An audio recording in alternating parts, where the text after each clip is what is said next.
Israel has launched a military strike on Doha, the capital of Qatar. Hamas say their negotiating team were the target.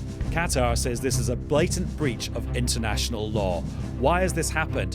What does it mean? And also, what does it mean for the conflict in Gaza? We'll discuss on this episode of the BBC's daily news podcast, Newscast. Hello, it's Adam in the Newscast studio, though it's a bit of a breaking Newscast studio today because this big international story is still unfolding. But I've got some people to help us understand it. Lyse Doucet is here in the studio with me. Hello, Lyse. It's another breathtaking moment. We're still digesting the breaking news. It is still breaking. Well, yeah, because you've got your phone in front. Yes. Normally, I think of you as like you know everything and you come in and just tell us, but actually you're learning as we go along. It changes as we speak. We have to say now And also in Washington, it's Caitríona Perry. Hi, Caitríona. Hi, Adam. How are you? I will say that I'm keeping one eye and ear on you and Lyse, and the other eye and ear I'm keeping on the White House press briefing, because as we're talking right now, it's the first we're expecting the first official word from all of this from the White House. Well, Caitríona, I will let you focus on that, and then we'll come back to you when you've had a chance to process that. It's still quite a developing picture. What do we know for definite in terms of what happened earlier this afternoon in Doha? Let's start there. So I first heard the breaking news on the BBC. It was about 2:30 BST in the afternoon, and the report came in that there were explosions in the Qatari capital, Doha. And then the news quickly tumbled in from Hamas sources, from the Qatar government spokesperson, saying that the residential buildings that were housing senior Hamas figures in Gaza had been attacked by Israeli airstrikes. And then it quickly became clear that Israel said that Israel took responsibility for it, which it doesn't always do in these cases. In fact, for the most part, it doesn't say one way or the other. At this time, it quickly said, there would be no denying, it couldn't be anyone else, and said that it had notified the United States. And as Caitríona said, we're waiting for the first official U.S. response. But as we speak, what we heard was that the attacks, missiles and drones, targeted a flat where, according to the information we have at this time, that there was a meeting going on involving basically the top leaders of Hamas living in exile, living in Doha, and they were discussing the latest U.S. proposal that President Trump had announced earlier this week, and that is when Israel struck. And it seemed to be one of those moments, if you can call it that, a moment of opportunity, that Israel received intelligence that they were all there, and then it struck. And there's now conflicting reports about whether this was something that had been long in preparation. Some Israeli media said there was one of the Israeli television channels said it had been on the shelf for more than a year. Others are saying this. Prime Minister Netanyahu first said it was in response to the attack, the shooting incident in Jerusalem, which had killed several Israeli civilians. So Hamas is saying that senior leaders were not killed, that they were lower level officials. The reports in Israeli media were that several of the top Hamas officials were killed. So we're waiting for that confirmation. So it's not clear who the victims are. It seems definite that people were killed. And just to step back a little bit, just to remind people that there's a wing of Hamas basically permanently based in Qatar who are involved in these negotiations, except they're never actually face to face with the Israelis. It's all through the Qataris as the middle people. And also they represent a certain kind of bit of Hamas, don't they? They are the leadership in exile. They have had a political office in Qatar for a very long time. And that was done with the support many years ago of the United States, because they felt that Qatar, that's always been its rather maverick foreign policy. It has given shelter to the Taliban when nobody was talking to the Taliban, to Hamas, to other groups, outspoken clerics, opposition clerics. And that, of course, has made it at one point very unpopular with its neighbors. But at a time like this, where, as you say, there couldn't be direct talks between Israel and Hamas, that Qatar has played a useful role. Hamas leaders also live in Istanbul. And in fact, whenever they come under pressure from the Qataris, who on more than one occasion have said, you have to leave, we're pushing you to agree to a ceasefire. And if you don't, you have to leave. And then they've gone on to Istanbul and then they come back. And for the past, in the nearly 2 years since this terrible Gaza war erupted after the October 7th attacks, sometimes Israel has recognized the usefulness of Qatar. At other times, it has publicly condemned Qatar and said, you are siding with Hamas, you're not doing enough, which has caused real anger in Doha. And at certain points, Qatari officials have even threatened to stop the mediation. At one point, they suspended it because they felt that they were being used as a political football, if you like, and that their efforts were not being appreciated. And just before we both came into the studio, Benjamin Netanyahu, the Israeli Prime Minister, did a statement to the media in Jerusalem. And I think we can hear a little bit of that now. They perpetrated the worst attack on the Jewish people since the Holocaust. Now, they were meeting in the same place, exactly the same place, where they celebrated this savagery almost 2 years ago.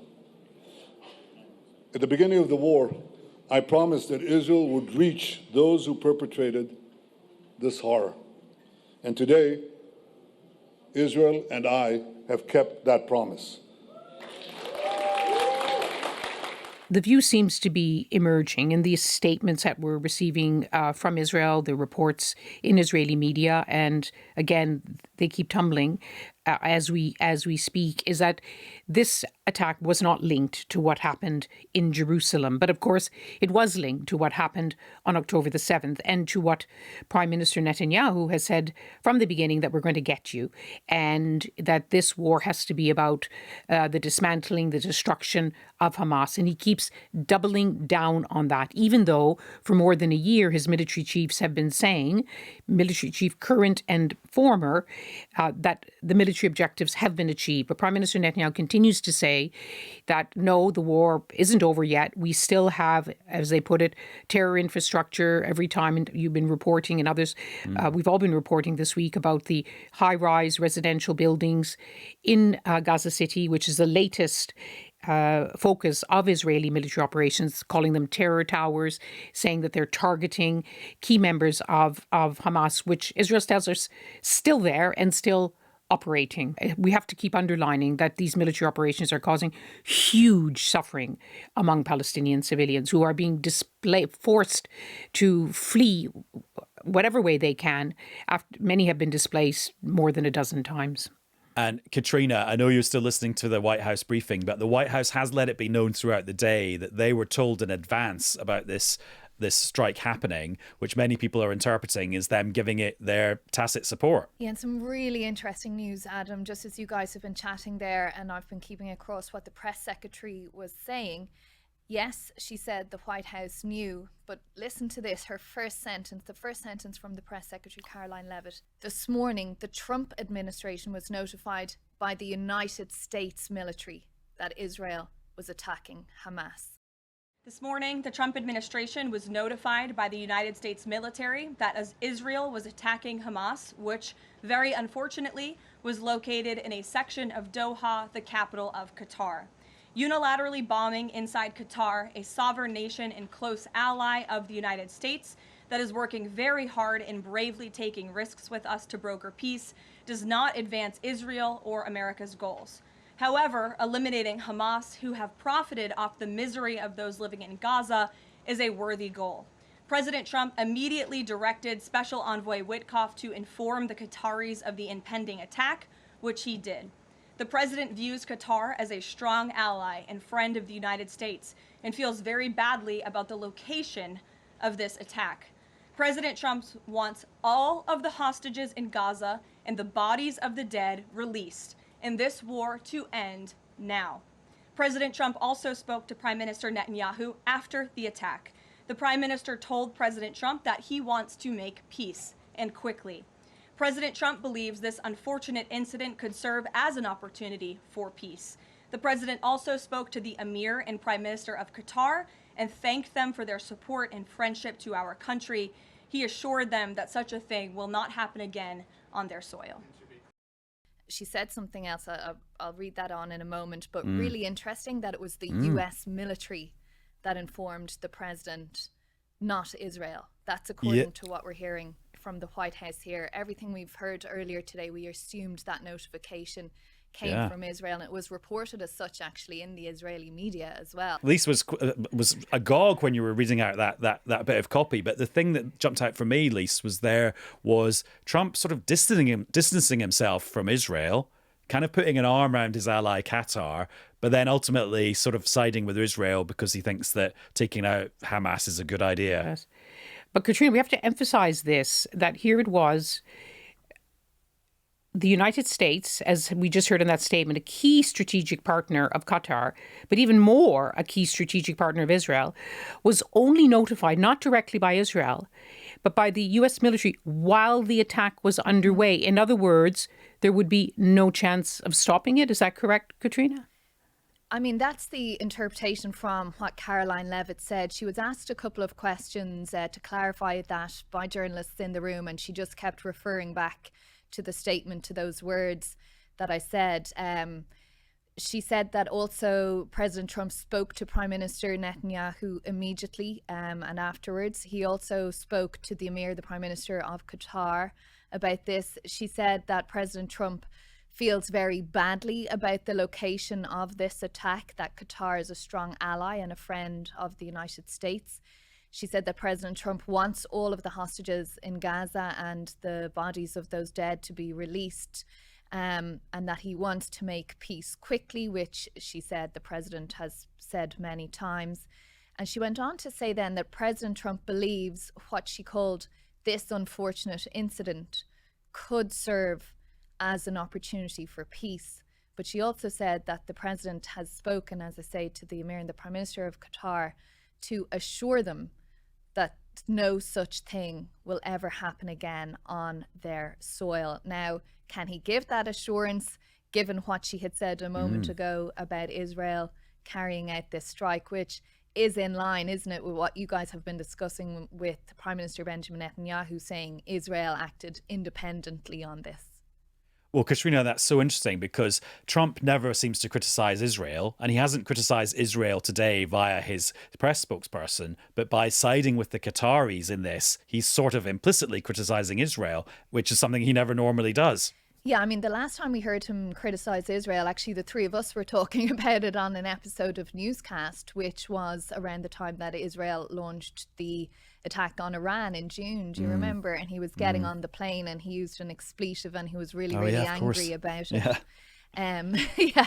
So here we are again. And, you know, of course, this is Caroline Levitt, the press secretary. It's not the president himself speaking, but just, I suppose, being a watcher of the language and the tone used of these people for many, many years, you can see here that President Trump is really angry about this, is trying to be careful in the language. But, you know, he likes to be in control of these things, doesn't he? Likes to know what's going on.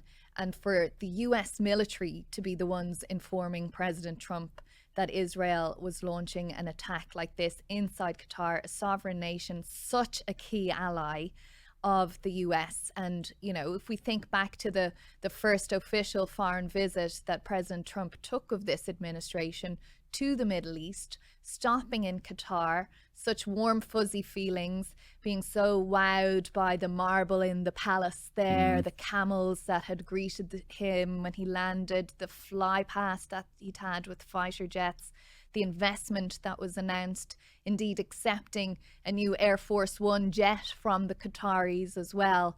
To have this happen now without the advanced knowledge, such that we're being told by the White House, is really something that, you know, will really anger President Trump. Qatar has been so useful. It has made a point of being very useful to President Trump.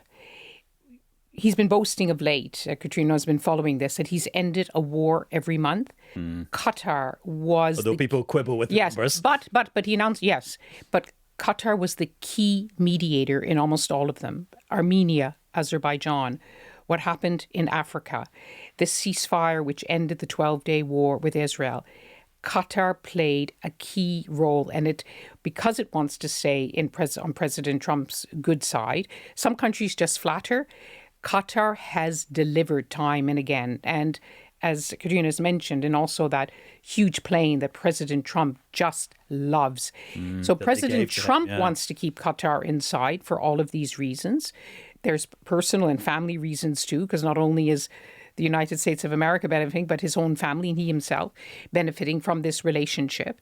And so it's a relationship that is working. And so therefore, it's interesting how quickly he called the emir. Now, let us see what the emir will now say. It's interesting that they talk about an opportunity.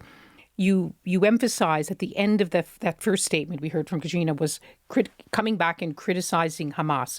President Trump has been very consistent in basically accepting or phrasing it as in the Israeli lines. I mean, of course, Hamas is one of the warring parties. They have been dragging their feet in these ceasefire talks. They are keeping the Israeli hostages, but putting the onus on them that it has to be about destroying Hamas, really accepting the talking points from Israel.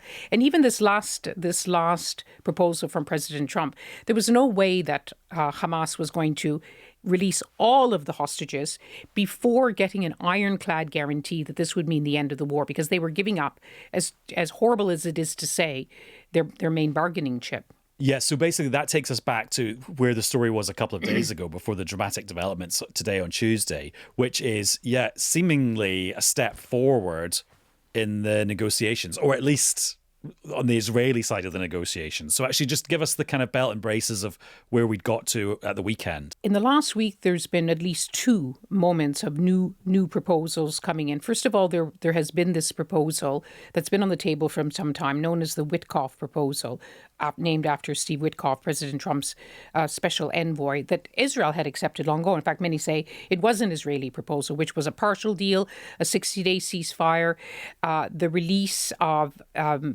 a certain number of Israeli living hostages and the remains of others in exchange for Palestinian prisoners, then more aid into the Gaza Strip, discussions on how to end the war.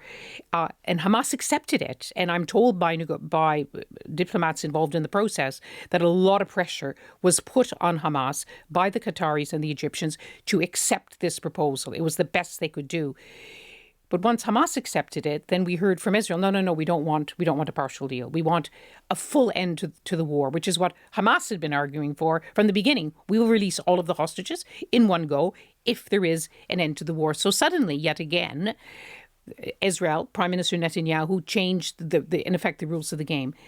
Then out of the blue, in fact, I was talking to a diplomat involved in negotiations on Sunday and said, why do you keep going? Because it doesn't seem as though Israel, and to a certain extent Hamas either, is interested in these talks. And they said, well, because we believe maybe President Trump will start pushing, because it was widely believed that the only country which could push Israel to end the war, as many in Israel are now demanding, would be President Trump. But he wasn't focusing enough. Then out of the blue comes this new proposal by President Trump, and he called it the last one.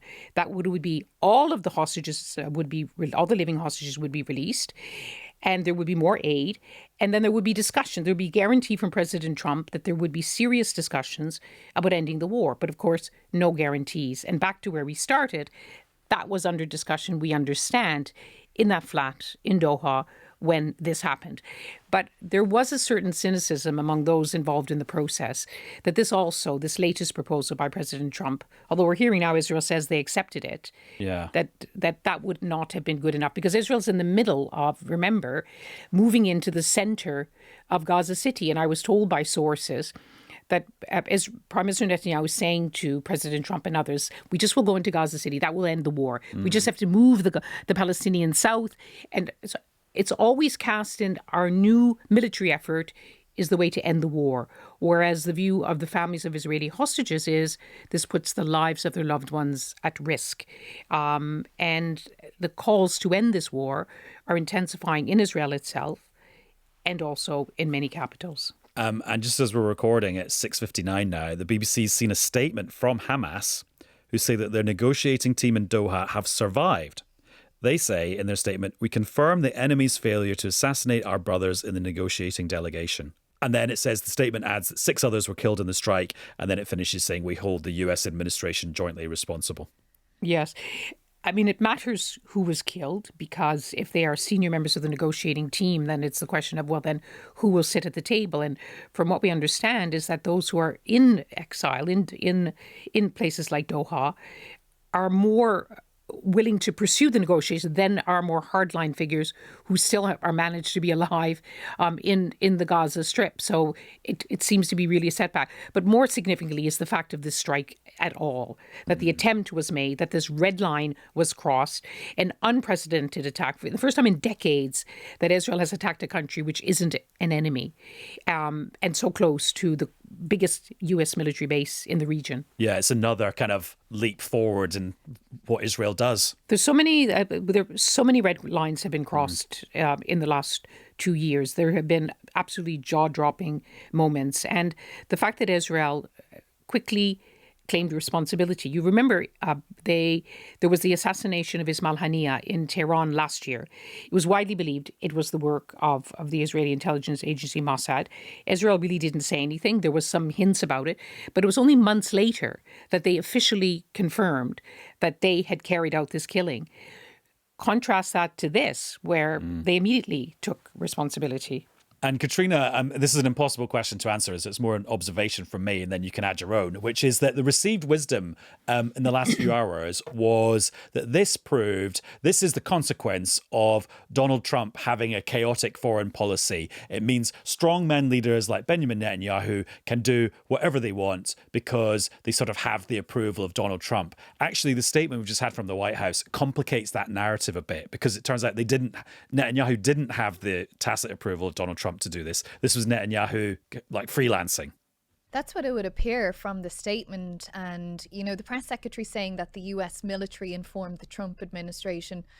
It's not clear who told the US military or how they found out. Was this because they were monitoring radars, they were monitoring flight paths in the region, they spotted something flying over a base or a ship or something themselves? How did the US military become aware? That's, I think, a question I'll be trying to get the answer to once we get finished talking here. But it's essentially an embarrassment for President Trump, you would have to say, as well, to your exact point there, Adam, where he's kind of like, oh well, I've got Steve Witkoff, the envoy to everything, and he's got close relationships with all these people, and then Netanyahu can do this apparently without the knowledge or the say-so or the approval of President Trump. But I think we'll also be going back over the language, won't we, that President Trump used on Sunday, with that warning that he was kind of giving to Hamas in a Truth Social post, and also on the tarmac in Joint Base Andrews when he was coming back or going to the tennis match, the US Open final, about this kind of warning and, this is your last chance, or, bad things will happen kind of thing. And then you add on to that the language from Israel yesterday, following on from that shooting in Jerusalem as well. A lot will depend too on what happens next, because President Trump has shown how he can quickly turn. He likes to be on the side of the winners. So there was that week in June where the week started with him publicly telling Prime Minister Netanyahu to back off on the military threats to Iran. Then in the early hours of Friday morning, Israel attacked Iran militarily, and then in one fell swoop assassinated 9 nuclear scientists, leading members of the Iranian military. And all of a sudden, President Trump went, wow, and praising the military operations and almost implying that he was part of the military operations. So this is much more complex. But will he toughen up his language? Will he pick up the phone and say, well, he's already picked it up, and say to Prime Minister Netanyahu, I've told you to end the war.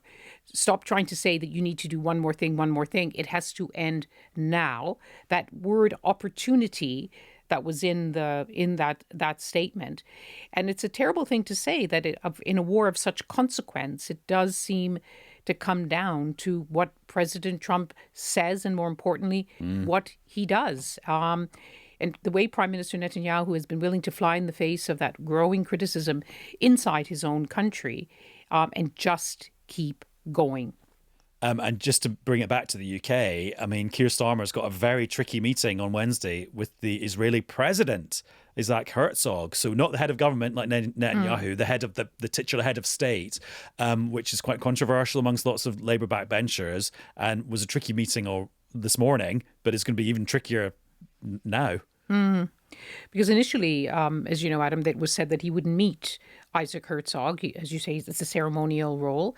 Officially, President Herzog is here because he wants to show solidarity with the Jewish community and concerned about rising attacks, rising anti-Semitism. But obviously, he's going to get drawn in, and it'll be interesting. We may not find out what is discussed privately. But I've known President Herzog for decades, and when he became leader of the Labour Party in 2013, within days he went to see President Abbas, the Palestinian president, who coincidentally is also in London this week, and expressed support for the two-state solution. He used to be known as a peace activist in the Labour Party. When he became president, he travelled across the region to neighbouring Arab states, to the UAE, talking about the need for better relations between the Arab world and Israel. That all changed with October the 7th. And he was widely criticised in his first press conference after October the 7th, where he basically said everyone in Gaza, all of the Palestinians, were responsible for October the 7th. And I interviewed him shortly after that, and he tried to say, no, I didn't really say that. But that has stuck. But I do hear from people who speak with him privately is that he does express some concerns. Obviously, he's condemning Hamas attacks, tried to show support to the families of Israeli hostages. But even in his public statements, he differs with Prime Minister Netanyahu and has called for an end to the war. He has called for a ceasefire, even when he recently went to see the Pope. We will see how that meeting goes. Lyse, thank you very much. Thanks for scanning your phone and talking simultaneously. Good to be with you, and good to have Caitríona watching the White House for us. And Caitríona, thanks for multitasking to the max as well. Oh, you're welcome. All right, talk soon, I'm sure. See you soon. And just before we go, I've had an email from newscaster Wendy about a very domestic matter saying, I hope you can really explain to me in plain layman's language the difference between the Deputy Prime Minister and the Deputy Leader of the Labour Party. I can't find a straight answer online. Well, Wendy, we're all in the same boat. But as far as I can work it out, Deputy Prime Minister, that is a role that is in the gift of the Prime Minister. And that means David Lammy will be standing in for Keir Starmer at Prime Minister's Questions if he's off at an international summit. The Deputy Leader of the Labour Party is directly elected by the members. And when you look at the Labour Party rule book, the only thing it really says in terms of what the role is that they have a right to be consulted by the leader, and they also get a role on the National Executive Committee, so the body that runs the Labour Party internally. And other than that, it's a bit sketchy. So I think, like lots of political situations, it comes down to the politics at the time, the people in the situation, and who wins the various contests that get them to either be the leader or the deputy leader. So we'll see. Also, in terms of the contest, we've now, as we finish recording this episode of Newscast at 7:08 on Tuesday, we've got 6 contenders to be the new Deputy Leader of the Labour Party. And the party have also given us a running tally on how many nominations they've got from MPs. So Bridget Phillipson, Education Secretary, is on 44. Lucy Powell, who got sacked as Leader of the House of Commons last week, 35. Then the backbenchers, Belle Ribeiro Addy, 8. Emily Thornberry, 7. Paula Barker, 3. Alison McGovern, who's a junior minister, 2. So Bridget Phillipson, the only member of the cabinet who has put themselves forward, is leading the race for the nominations. And I'm sure you know the rules by now, but in case you haven't remembered them, a candidate has to get 80 MPs nominating them by 5 p.m. on Thursday before they then go to the membership for the election. I still go back to my theory from Chris Mason yesterday. There might only be one. Anyway, that's it for this episode of Newscast. It's been a thriller. Thanks for listening. We'll be back with another one very soon. Bye-bye.